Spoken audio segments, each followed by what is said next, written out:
Hi everyone, I'm Stacey and this is Vintage Stacey. Today I thought I would do my December reading wrap up and talk about the books that I read in the last month of the year. I didn't read as much as I normally would in December. Normally I read quite a lot in the run up to Christmas to get myself in the festive mood, but I had a really nasty bout of the flu in the last couple of weeks before Christmas. Thankfully it had passed by the time we got to sort of Christmas Eve, but it was not a great month, and my reading was really quite slim as a result. So I don't have a huge number of books to talk to, so I'll try and rattle through them fairly quickly and try not to make this video too rambly. So first up we had Done and Dusted by Lila Sage. We also had Swift and Saddled by Lila Sage as well. These are from the Rebel Blue series, and these are a good example why I like to read romance series a little bit more than I like to read standalones. I really like Lila Sage's writing style, but what I sometimes find with romance is that I'm not 100% in love with the main couple, and if you don't really get on board with your leading man or leading lady, it makes the romance a bit flat. With a series, if you know that you enjoy the writer's style, then you can kind of look through the synopses and kind of pick out tropes that work for you and couples that you think will be more up your street. And so I very rarely read romance series in order, because I'll pick and choose. And what tends to happen is that I will read the ones that stand out to me the most first, and then I'll go back and I'll fill in the gaps because I want to find out how people got together. So they're not normally chronologically correct, but although romance series sometimes have an arcing story throughout, usually they work as standalones, but with characters who you meet and then go on to see have their own romances in subsequent books. And that's what I did with this one. I'd read through, I really liked the kind of pulpy graphics on the cover for these, and I'd seen other people talking about them, and I had a look through the 4 in the Rebel Blue series, and Lost and Lassoed was the one that jumped out at me, followed by, what's the 4th one called? Wild and Wrangled. And I read those first and had a thoroughly good time, really enjoyed both of them, and then kind of felt like I should go back and read the other 2 to complete the set. These were fine. If I'd read this one first as the first in the series, I probably wouldn't have gone on to read the other 3. It's fine. It's just a bit flat. The obstacle that these 2 overcome, I mean, romance obstacles are usually fairly slight bumps in the road. But there was nothing to this. I didn't really understand why. I get the whole, this one is best friend's little sister is essentially the trope that we're dealing with here, which just didn't seem like a big deal, and everybody kind of got over it really quickly. Everybody apart from the big brother knew or had worked out that there was something going on between these 2 before the big brother worked it out, which kind of just made you think the big brother was a bit of an idiot, but it was fine. I did like one of the characters, Emmy, the lead female character in this, is dealing with some PTSD type symptoms after a traumatic accident, and having had hair in my face, having had a car accident some years ago myself, and having gone through a bit of a bumpy time after that myself with when it came to getting back in the car and driving again. This isn't a car accident that she's going through, but the way those feelings that when you return to something after having sustained an injury or having gotten into trouble, and how you kind of feel very unsure of yourself for something that should be second nature or has always been second nature to you, that was really well described here, and I really enjoyed that, but I didn't particularly care one way or another about the romance. Same for Swift and Saddled. I really liked Ada, who's the female lead in that, but Wesley, her leading man, was essentially a man-shaped blank space. He had absolutely no character beyond being a middle child, and he goes through absolutely no character development other than everybody else talking about how he's a middle child. And at the end he has no real role in the resolution of their romantic obstacle. He just kind of, spoilers I suppose, but he just kind of sits around and waits for her to decide it's fine, and that's kind of it. And I really didn't care that much. It was fine. I rattled through it, and it was nice to round it. By the time I got to Swift and Saddled, that was the last one in the series, and it was nice to round out the series and finish it off. But I'm glad that I started with the two that I did, Lost and Lassoed and Wild and Wrangled, previous month, because I wouldn't have pressed on with the rest of the series if I'd started with these two. Okay, next up we had Always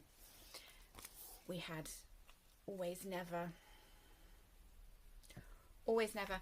This is by, who's this by? Geordie Lefebvre. This very well might be a contender for my favourite read of the year. This was beautiful. It's a graphic novel. I'll see if I can get a non-spoilery page to give you an idea of the illustrations that you're going to get with this. Let's see. Well, there's not too much here. I shall give you a bit of a... There we go. Try not to get the glare. It's very beautiful. It's told in reverse. This is a love story in reverse. So it's hard to spoiler because you know what happens to the characters before they do. Each chapter takes you back in time. So when we first meet our couple here at the front, they are older. So she is just retiring from a successful career as the town mayor, and he has just had, after years and years and years and years of research and drafting and writing and rewriting and submitting and resubmitting, he's just had his PhD thesis accepted and his doctorate is going to be issued. They are retiring from their careers and they are about to embark on their first date. But it turns out that they've known each other since they were teenagers, and through chance and circumstance, luck or bad luck, depending on how you look at it, they didn't get together way back when, and they both subsequently went on and lived lives, full lives, successful lives and happy lives. She got married and has an adult daughter when this starts. He did not marry but has had a series of relationships that perhaps were not as successful as her marriage. They have had intermittent contact through their lives, and there has always been an at a distance love and flirtation and romance kind of bubbling away but never coming to fruition. And this works through from them planning to go on their first date in retirement, to see if there's a second chance for them, and it takes you back through time to find out why these two people who clearly feel so strongly for each other didn't get together. And it's beautifully done. It really does sort of carry you away with it. I read this in a sitting. This is a good hour spent. Do you know what I mean? It's short, but that is a fun way to spend an hour. It's just really touchingly done. At no point does she undermine or disrespect her husband or her marriage. She's not talking about regretting getting married or wishing that hadn't happened. And she clearly loves her husband. He's around, he's alive at the beginning of this book, and he knows that she's going on the date. He's supportive. It's a slightly strange setup. Her daughter is less supportive. But it's lovely. And so you start from that point and then you move backwards through their lives and see them getting younger and younger and younger as the book progresses. And then kind of the payoff or the twist is for you to find out why, right at the beginning, they don't end up together. Or they do end up together, but they don't end up together in the way that you would. It's a backwards romance with a twist. And I really enjoyed this. Like I say, this is translated from, I think it was originally published in the Spanish, this is an English translation. And I immediately went to see if the author had any others. He does, but not in English. And my French and Spanish, which are the two languages he publishes in, neither of my language skills are good enough to read them in the original text. I gather he has some translations due out in the next 12 to 18 months, and I will be looking out for those. They will be auto buys for me because I enjoyed this so much, so can thoroughly recommend. Okay, next up we have, I watched, like I say, I wasn't, because of feeling poorly, I wasn't feeling very festive until I watched Olivia Savannah over Olivia's Catastrophe posted a Christmas reading vlog, and it was so wholesome and lovely, and it just really got me in the festive mood. It was towards the end when I was starting to feel human again, and I sat with a mince pie and a cup of tea and I watched that vlog, and I felt really festive and lovely. And afterwards I hit up A Christmas Carol to try and, I don't know why I'm holding this up because I didn't read the real what have you. I listened to the audiobook. It's narrated by Hugh Grant, who has exactly the voice you would choose to narrate A Christmas Carol. He is perfect for this, and it was exactly the Christmas shot in the arm that I needed to kind of get where I needed to be for Christmas Eve and Christmas Day, and kind of to enjoy it and really have a lovely festive break. So I'm incredibly grateful to Olivia for that, and I think I will make an effort to revisit that next year, because like I say, A Christmas Carol is A Christmas Carol. I don't need to tell you anything about this. This is a classic. Everybody knows what happens, and it's great. It's perfect. There's nothing else really to be said about that. I had some other audiobooks. I think when you're poorly, audiobooks can be really good, because sometimes you've got a headache, you don't really want to be staring at a screen, you also can't focus on reading a book, but it kind of just is something to be doing to pass the time. And I had two, one of which was It's Always Something by Gilda Radner. Gilda Radner, for those who don't know, was a comedian. She was one of the original SNL cast, and she wrote this book when she was battling cancer. She went through a long journey with some fairly upsetting symptoms. I'm going to trigger warning this. If you have any issues with, there's quite a few trigger warnings for this one actually. It was short, I think it's only about 3.5 hours long for the audiobook, but there was quite a lot of stuff discussed in here. So if you have any sensitivities to discussion of illness, symptoms, treatments, surgery, then you may want to skip this one. Similarly, if you have any issues around pregnancy loss, infertility, or eating disorders, this one might press some buttons that you are not comfortable with, so just heads up for that. That being said, Gilda Radner was diagnosed with cancer after she had been to numerous doctors with an array of symptoms, physical symptoms, and she was diagnosed with multiple things before they found her cancer. So she was diagnosed with things such as anxiety, depression. She was given treatment for hormonal imbalances. I think at one point she was dismissed by one doctor who just told her that she was being neurotic. And it was a really hard listen in places, not to be absolutely furious on her behalf, but also on behalf of other people who are not Gilda Radner. Gilda Radner was married to Gene Wilder at the time when this was happening. They were both successful actors at this point. They were not short of money, they were not short of resources, and she had the means to travel to different cities to see specialists. She had, I'm presuming, excellent health insurance, but even if her insurance hadn't covered things, they had the money to pay for tests to be done, to pay for doctor's appointments, to pay for consultants. And she still couldn't get anybody to take her seriously, despite the fact that she wasn't going in going, I feel a bit funny. She was going in talking about really genuine, quite graphic physical symptoms that she was experiencing, and she couldn't get anybody to take it seriously beyond, oh, it's all in your head. And it really makes you quite frighteningly aware of how many people probably regularly die because treatable ailments are not picked up in time, people aren't taken seriously, and things aren't found until it is too late. And sadly, although Gilda Radner didn't know this when she was writing the book. There is a foreword on the book, and anyone who knows Gilda Radner anyway will be aware of the fact that she sadly lost her battle with cancer shortly after publishing the book. But she talks about treating it. She talks about the things that she goes through. She talks about going into remission at one point and then the cancer coming back. And it's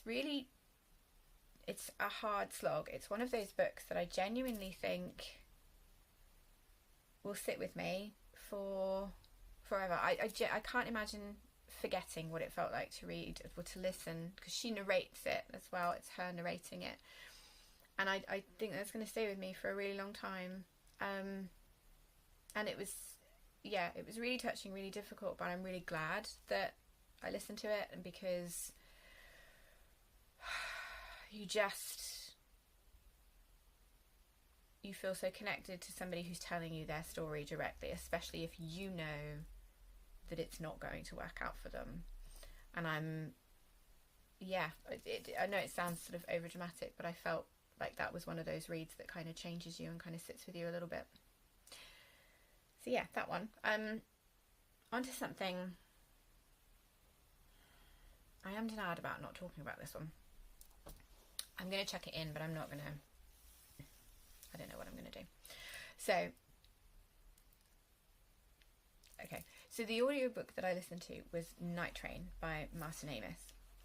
Martin Amis is an extremely famous writer. He's an extremely well-known writer. His father, Kingsley Amis, is obviously a huge figure in literature, and I was aware of both Kingsley and Martin Amis.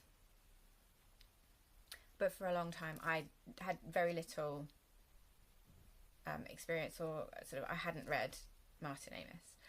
I was familiar with the Rachel Papers through the film. There's an adaptation of the Rachel Papers in the 90s, which I saw. I saw that a couple of times, but I'm not going to lie. I mainly saw that because Dexter Fletcher is in it, and I had a huge crush on him thanks to Press Gang. If anybody doesn't know Press Gang, do yourself a favour and get the DVDs. It's wonderful 90s television. Top drawer. Anyway, Dexter Fletcher's in the adaptation of the Rachel Papers. So that's why I saw that film a couple of times. I never read the book. I hadn't read anything else of Martin Amis's. So I thought I would give this a go. It's short, and it was an audiobook, and I thought that might be a good place to dive in. I was wrong. I was wrong in many ways, and I have regrets. I had thought that maybe I was just getting this wrong, that maybe it was just the audio narration. So it's narrated by Linda Hamilton. And I thought maybe this just isn't working. She has a slight monotone reading this, and I thought maybe this isn't quite working because of that. Maybe I'm just not picking up the nuances. So I switched to the physical book, and it turns out this is not in any way Linda Hamilton's fault. It turns out this is just awful. There were a number of things I didn't like about this. It's a noir thriller, and I'm not sure if this was written by someone who loves noir thriller and wanted to try and subvert the genre and kind of mess with it a little bit, kind of flex the limits of it and see what it could do, or whether this was written by somebody who doesn't at all enjoy noir thriller and is mocking it. And I couldn't decide what. I don't know. The main thing I hated about this was the lead character. The lead character that we're following is a female detective. This is set in America, and I mean, the long and the short of, I won't spoil, the long and the short of it is that the reason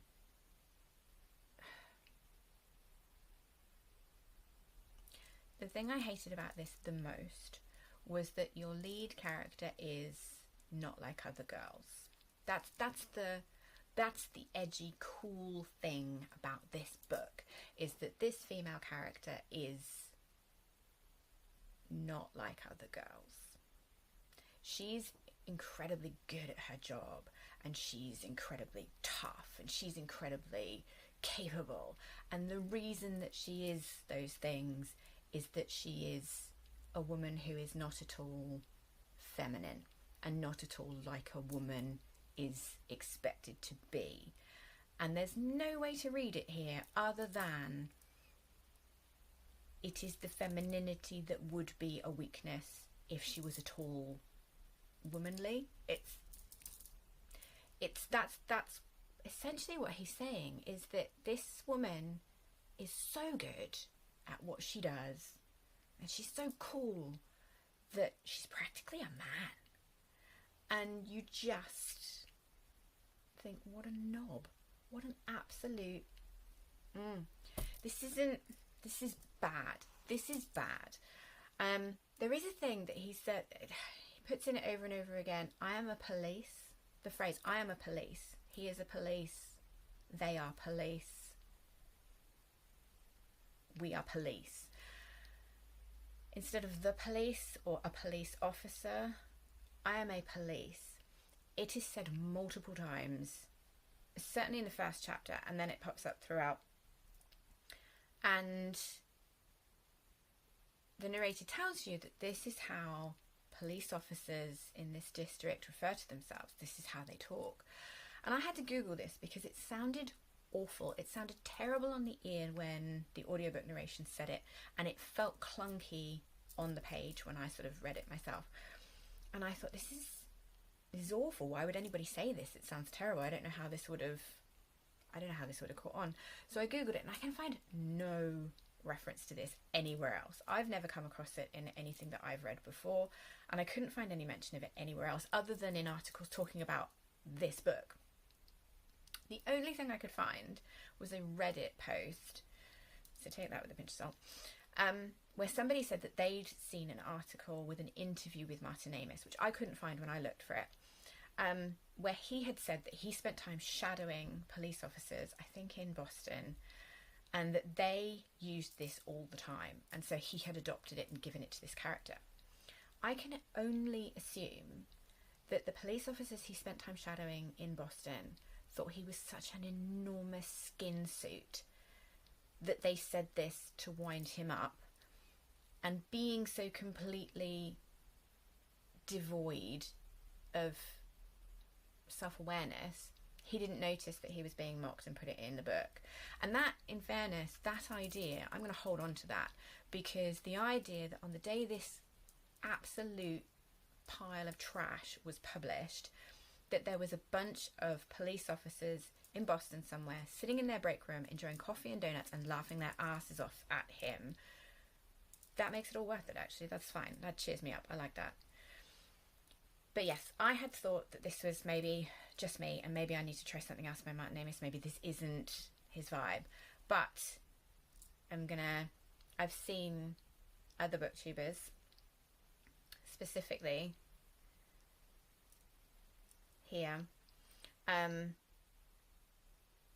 mention that they've had a tough time with some of his books recently. And so I'm going to hang fire, because I think there's some video reviews coming, and I'm going to hang fire and see those first, because it could very well be that this was simply the state of play. This could be Emperor's New Clothes time, and that's, you know, I can imagine that if I had read this when I was about 15, I would have thought it was edgy. I would have thought it was clever. I would have thought it was subversive. So maybe that's it. Maybe there's nothing wrong with Martin Amis. Maybe he's just writing for particularly 15-year-old boys, but 15-year-olds. And all that's happened is that I am significantly too late to tap into this and enjoy it in the way that it's supposed to be. But if this is the kind of writer that he is, then hard pass. Hard pass. But there we go. That was a bit of a downer to end on, wasn't it? Never mind. I have this wonderful, wonderful beauty to cling to, and I no longer have the flu. So overall, I'm coming out of this okay. Anyway, I hope everyone had an amazing Christmas. I hope everyone had a good reading month in December. And I'll see you next time. Thanks for watching. Bye.